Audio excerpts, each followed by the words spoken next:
Good afternoon बंधुरा देखो आज के आमी दुपुर থেকে ब्लगटा स्टार्ट करছি। तो दुपुर बेलाय आमी एकटू बानिয়ে নিলাম ঠান্ডা ঠান্ডা বেলের শরবত। বেলের শরবতটা আমি বানিয়েছিলাম গোলমরিচ আর একটু লবণ, বিট লবণ আর একটু চিনি দিয়ে। অনেকে দইও দেয়, দই দিলে বেশ ভালো লাগে, কিন্তু আমি যেহেতু ঘোল বা লস্যি কিছুই খাই না, মানে দইয়ের ঘোল আমি খাই না, সেই জন্য আমি দিইনি। আমি দইটা স্কিপ করে গেছি, তোমরা চাইলে দিতে পারো। তো আমি ভাবছি বেলের শরবতটা বানিয়ে রেখে স্নান করব, তারপরে পুজো টুজো করে নেব। একটু বানিয়ে রেখে দিলে, ফ্রিজে রেখে দেওয়ার পরে ঠান্ডা হবে, ছেলে স্কুল থেকে আসলে তখন ছেলেকে দেব।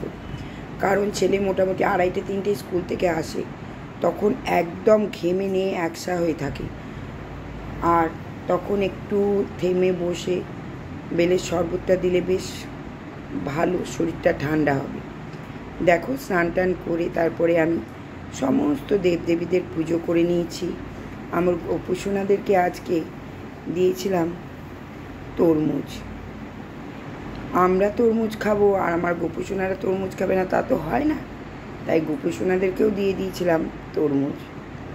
আজকে ভাবছি আমি একটু রঘুনাথতলার মন্দিরে যাব, দেখি বিকেলে সময় করতে পারি কিনা। আর দেখো দুপুরে আমি রান্না করে নিয়েছিলাম শুক্তো, আলু পটলের তরকারি, টক ডাল আর আমের চাটনি। শুক্তোটা জাস্ট টক ডালের সঙ্গে জমে যায়, আমার তো দারুণ লাগে। তোমাদের কার কেমন লাগে প্লিজ কমেন্টে জানাবে। টক ডালও আছে আর তার সাথে আমের চাটনিও আছে। আমার প্রতিদিন একটু টক বা টক জাতীয় খাবার কিছু না হলে ভালো লাগে না। তো আর আলু পটলের তরকারি করে নিয়েছিলাম, এখন পটল ঝিঙে এছাড়া আর কিছুই নেই। আর দেখো খাওয়ার আগে আগে কেটে নিয়েছিলাম একটু স্যালাড। ডাঁটা, পটল, ঝিঙে এছাড়া গরমে এখন আর কিছুই পাওয়া যাবে না। শীতে ভ্যারাইটিস সবজিপাতি পাওয়া যায়, কিন্তু গরমে সেরকম সবজিপাতি কিছুই পাওয়া যায় না।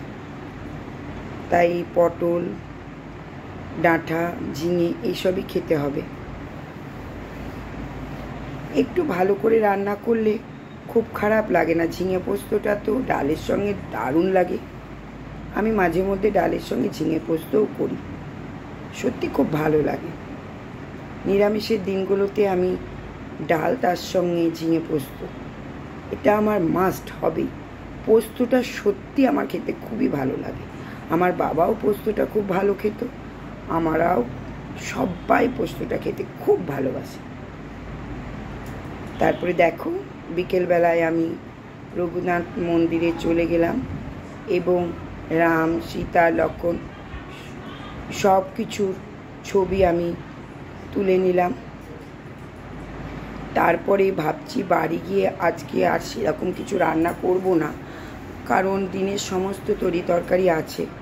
এসে একটু করে নিলাম ডিমের অমলেট আর একটু আলু সিদ্ধ, শুকনো লঙ্কা পেঁয়াজ দিয়ে ভেজে নিয়েছি, দিয়ে মেখে নেব। শুকনো লঙ্কা আর পেঁয়াজ ভাজা দিয়ে আলু সিদ্ধ মাখলে খেতে সত্যি খুব ভালো লাগে। দিনে যেহেতু সমস্ত তরকারি আছে, তাই আমি আর কিচ্ছু করলাম না, বানিয়ে নিলাম ডিমের অমলেট আর ঝাল ঝাল করে আলু সিদ্ধ। তাহলে আজকে ভিডিওটা এই পর্যন্তই। ভালো থেকো, সুস্থ থেকো, গুড নাইট বন্ধুরা। আর প্লিজ আমার চ্যানেলটিকে সাবস্ক্রাইব করে দিও। তোমাদের কমেন্ট এবং সাবস্ক্রাইবই আমাকে এগিয়ে নিয়ে যেতে সাহায্য করবে, আর নতুন নতুন ভিডিও দিতে তোমাদেরকে সাহায্য করবে। তাহলে আজকে এই পর্যন্ত। টাটা বন্ধুরা, ভালো থেকো, সুস্থ থেকো, গুড নাইট।